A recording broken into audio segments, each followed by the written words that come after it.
Series pays me Really? to do my show. They offered me a 4-hour, 5-day a week Vegas sports and entertainment playbook show for 7 figures, but I don't want to be in Vegas every day. Oh yeah, you have to. Then you're like a slave. It's I like can make golden way more handcuffs. money in my time. Alrighty, guys, we All are right. ready to Yeah. go.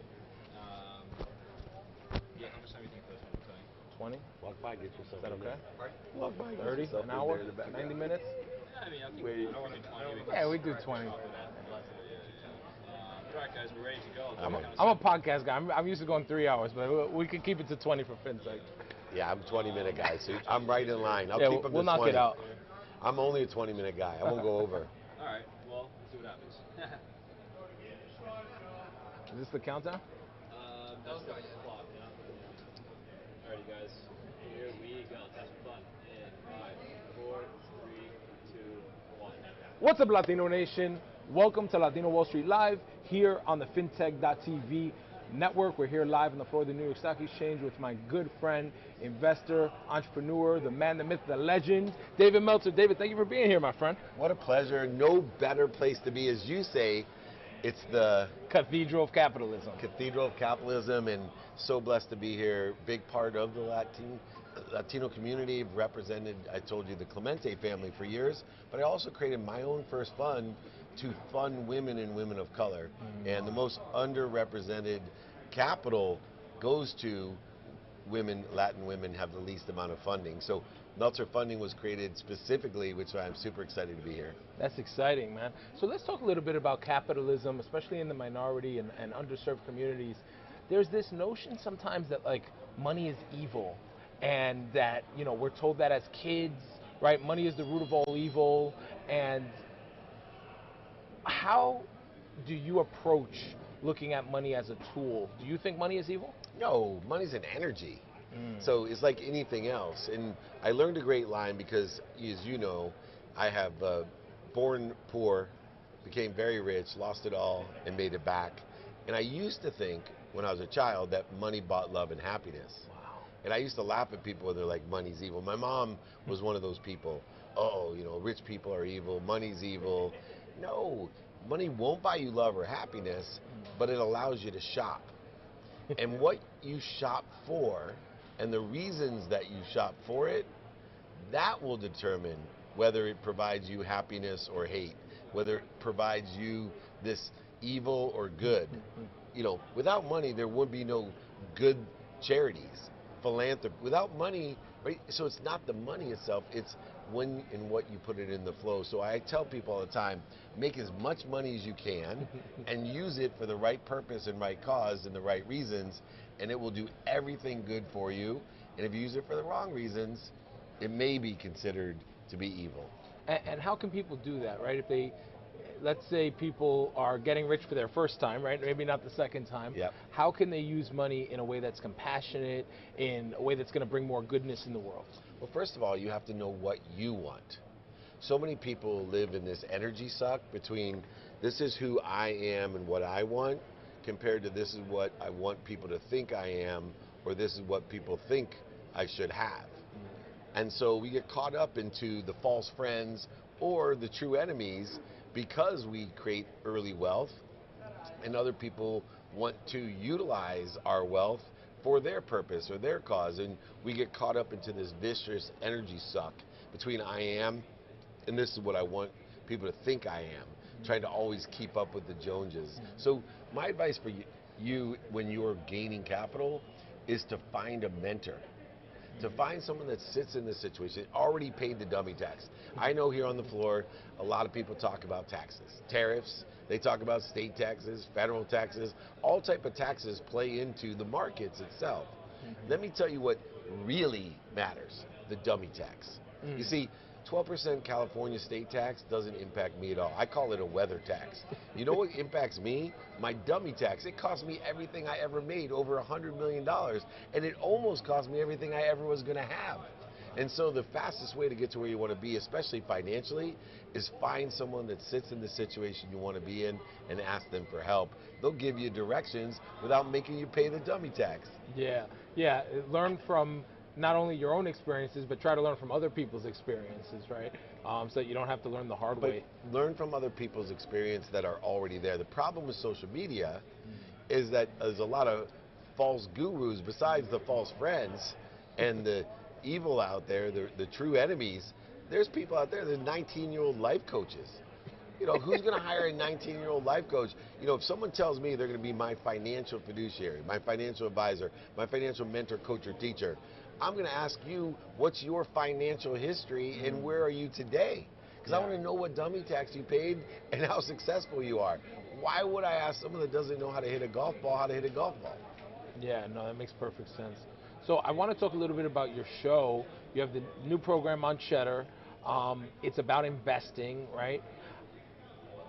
Where should entrepreneurs go for capital, and why is your approach, I guess, maybe different and a little bit disruptive versus the information that's already out there? Well, look, I've had a long history with entrepreneurial TV shows and podcasts, and I was, and still am, sorry, the executive producer of Elevator Pitch on Cheddar. Yes. And that was my first genre with Entrepreneur Magazine, Entrepreneur Digital. Yeah. And what I learned from being on the show as a host was I didn't like being a host because there's a false facade of funding.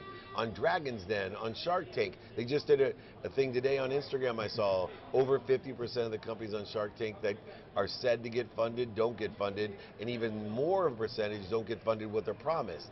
Because we're not really teaching you how to get funded. And so I then went from looking at Dragon's Den, Elevator Pitch, and Shark Tank to creating 2-Minute Drill. And my idea with 2-Minute Drill, which is on Apple TV, and Reach TV, by the way, the 2-Minute Drill is a pitch-only competition where you win prizes. You don't even need a company. I'm just teaching people how to pitch. So you can, you know, pitch your kid on how to eat broccoli, and you can win. And we give great cash and prizes there. The idea, though, the ultimate crown jewel in the cathedral here is go fund yourself. So the Titans, which I'm blessed to be one of the hosts, the Titan, we're just asking all the questions to elevate the awareness to the good and the bad and the deal, so that millions of people on Cheddar, like 10 million people watch this show on Cheddar, they can decide whether or not they want to fund the company or not through a Reg CF filing, a crowdfunding filing, and we have nothing to do with it. The market speaks for itself, and so it's a great marketing tool, great advertising, great funding tool, and it also sells products because we have a relationship with Verb, and they can instantly buy the product as well. And so you're a big believer, I guess, in crowdfunding and letting the market decide on which ideas are best, right? I'm a big fan of anything that takes the middleman out of that funding process, anything that allows people to make their own decisions, because those type of deals were never available for the general public. And so with is it the Public Act with President Obama? Yeah, the new legislation. Yeah, you know, that's how just crowdfunding in itself, for whether for a charity, a company, whatever it may be. Now we actually have a regulated way so that people have to follow, you know, guidelines, even within, so we can't just make false promises, over promotion, you know, because Kickstarter and Indiegogo are great, but let's be honest, there's no controls on what you're really funding. Here you have all of the different filings necessary to make sure that what is represented on our show or represented by the company is true. When do you think is the right time for an entrepreneur to even go out for funding? Like, sometimes I feel like a lot of entrepreneurs are looking for funding too early, right? They go out and they just have an idea on a napkin, and so where between the napkin and the final product should they look for funding? So first of all, we have to teach people to know their timing and risk tolerance. That's the biggest problem why you have the napkin to the billion-dollar funding situations. It's because they don't know their timing and risk tolerance.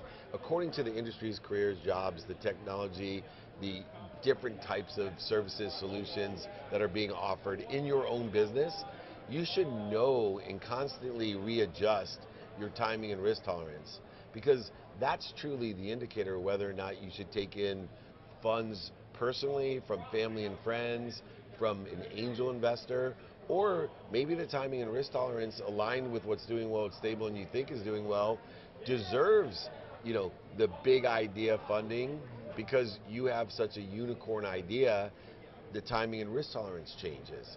Most companies, to be fair, try to get funding too early. And it just is an indicator that you don't truly have faith.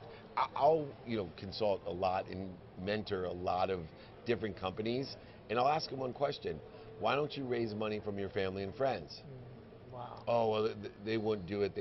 Whoa.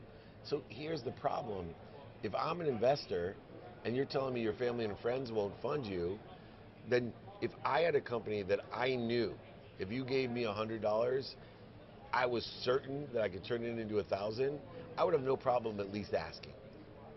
Yeah. And You'd be begging, Mom, please give me this $100. I can turn it into 1,000. Yeah. Right? Or what if I had $1,000? Put it this way: if I had $1,000 in my hand, and I would go up to my mom and say, Mom, would you trade me $1,000 for 100? And with that confidence, that's what I'm looking for in an entrepreneur that's raising money. So when they're thinking about what it's going to take to get there, and they're using this lie, and they're just too early. And you need to make sure that your timing and risk tolerance, one, is aligned, two, that you have the capability of articulating the value of what you're going to give them to exceed what you're asking for. And until you're confident in both of those, you shouldn't raise money. So let's talk about, I guess, step two. Let's say you raise money, you just raised $1 million in funding. What is the most important thing that you think companies that are raising money should be investing those funds into?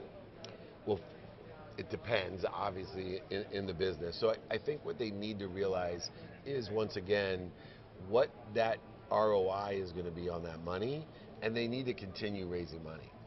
Like, knowing business, you should always be raising.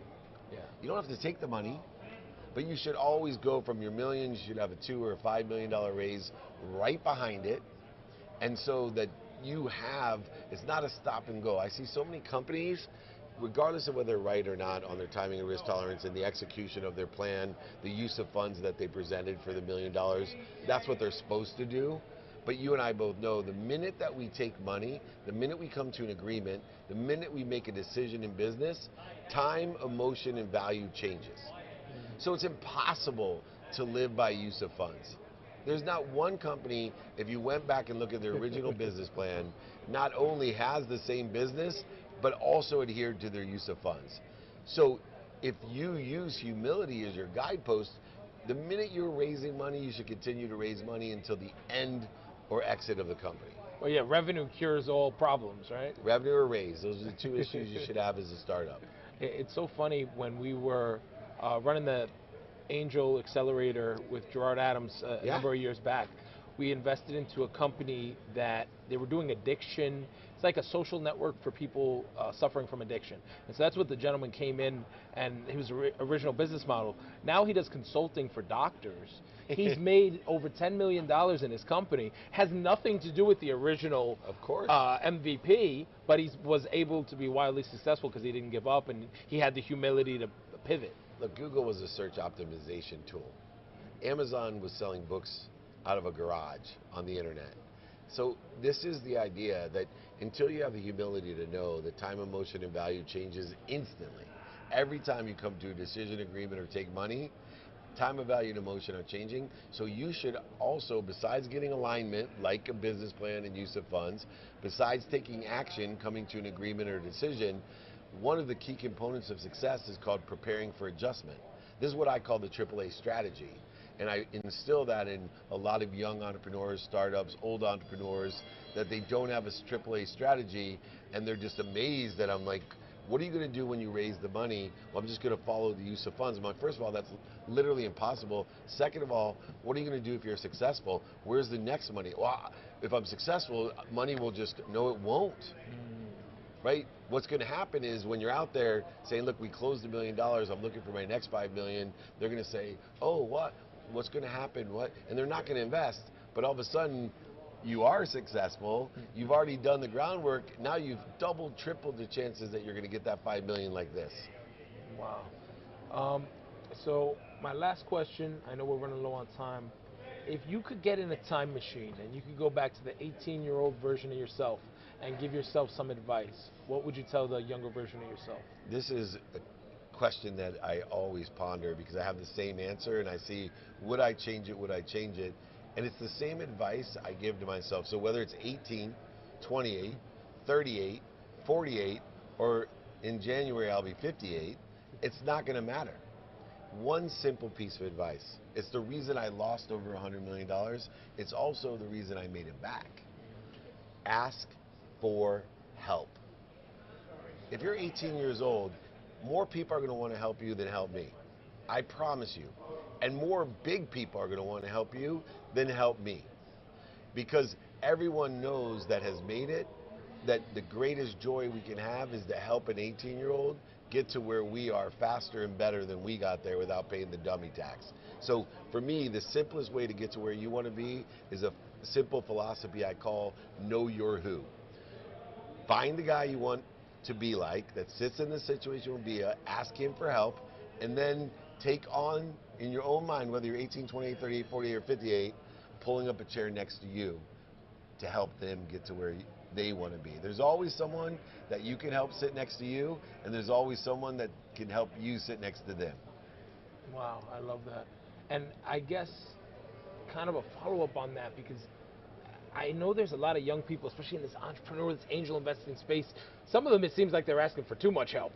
Yeah. So what's the proper way to approach a mentor or a investor or someone that you're looking for help, that they're 10 steps ahead of you? You have to actually have done the work. You know, unfortunately, like you said, there are people on the other side of the coin that all they do is ask for help, but they don't and aren't prepared to ask for help. So I have a paperclip theory, and this has been for years, because I'm like, what do I do with all these people saying, Mr. Meltzer, will you help me get funding? Mr. Meltzer, will you look at my, because I will give 5 minutes to anyone. I'll give out my cell phone, 5 minutes to anyone to help them. But I use the paperclip theory. I'll say, okay, what would you like me to do? Can you help me fund my company? Can you read my business plan? Can you do this? Not a problem. Mail me a paperclip. Here's my address. Mail me a paperclip. If you mail me a paperclip, I'm happy to help you. This is the problem with people. They don't vet whether someone's ready for help or not. Imagine, you're telling me you want what it takes to be a successful entrepreneur, right? It's not the mistakes that are going to stop you, it's the lack of commitment. You and I both know that. So if they're not willing to take the time to get a paperclip, put it into an envelope, pay for a stamp and send it to me, why would I waste my time helping them?